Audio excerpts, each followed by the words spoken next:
በኢትዮጵያ ንግድ ባንክና በኢትዮጵያ ንግድ ባንክ ሰራተኛ ማህበር መካከል የተፈረመው 14ኛው የህብረት ስምምነት በባንኩ ውስጥ ሰላማዊ የስራ ግንኙነትን በማጎልበት የባንኩን ራዕይ ለማሳካት እንደሚረዳ ተገለጸ።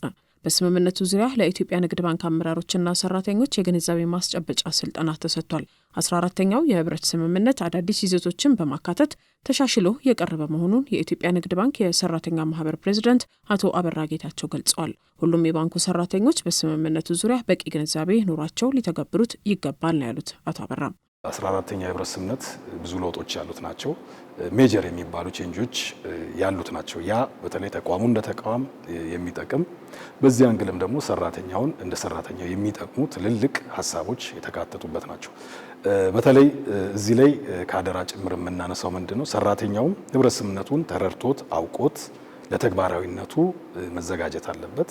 በዛው ልክም ደግሞ ፈጻሚው በስራ መሪዎች በኩል ያለውንም ኃላፊነት ተረድተው እያንዳንዱን የህብረት ስምምነት ክፍል አንብቦ አውቆ ስራዎችን በዚሁ ማዕቀፍ ነው ማሰራት ያለበት ማለት ነው።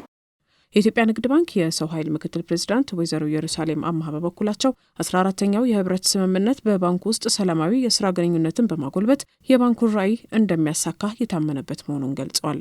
ይሄ ነገር በትክክል ከተተገበረ ባንኩ ነው በጣም ጤነኛ የስራ ካልቸር የሚኖረው። በጣም ጤነኛ የስራ ካልቸር ኖረን ማለት ደግሞ ዞሮ ዞሮ ጥሩ የሆነ ቲም ስፒሪት ይኖረናል፣ ኮላቦሬሽን ይኖረናል። ይሄም ቫልዩዋችን ነው። ቪዥኑን የሚያግዙ ስለሆኑ ለስልጠናው አብረን ነው የምንሰራው በጋራ ብዬ ነው እኔ የምወስደው። የፈለገውን ያህል ኮስት ቢወስድ ልክ ሌላው ሰራተኛ ላይ የምናበቃውን ያህል ነው ይሄንን ማብቃት ያለብን ብዬ ነው እኔ የማምነው። በዛ መሰረት እንግዲህ እኛ የሚፈልገውን ሪሶርስ እንደ ኤችአር ኮሚትድ አድርገናል። ስምምነቱ የሰራተኞችን የስራ ተነሳሽነት በመጨመር ባለፈው በጀት ዓመት የተገኘውን ከፍተኛ አፈጻጸም ለመድገም መሰረት እንደሚጥልም በስልጠና ወቅት ተነግሯል። በስምምነቱ ዙሪያ ለዋናው መስሪያ ቤት ሰራተኞችና አመራሮች መስጠት የተጀመረው የግንዛቤ ማስጨበጫ ስልጠና በየደረጃው ለሁሉም ሰራተኞች የሚሰጥ መሆኑን በስልጠናው ላይ ተገልጿል።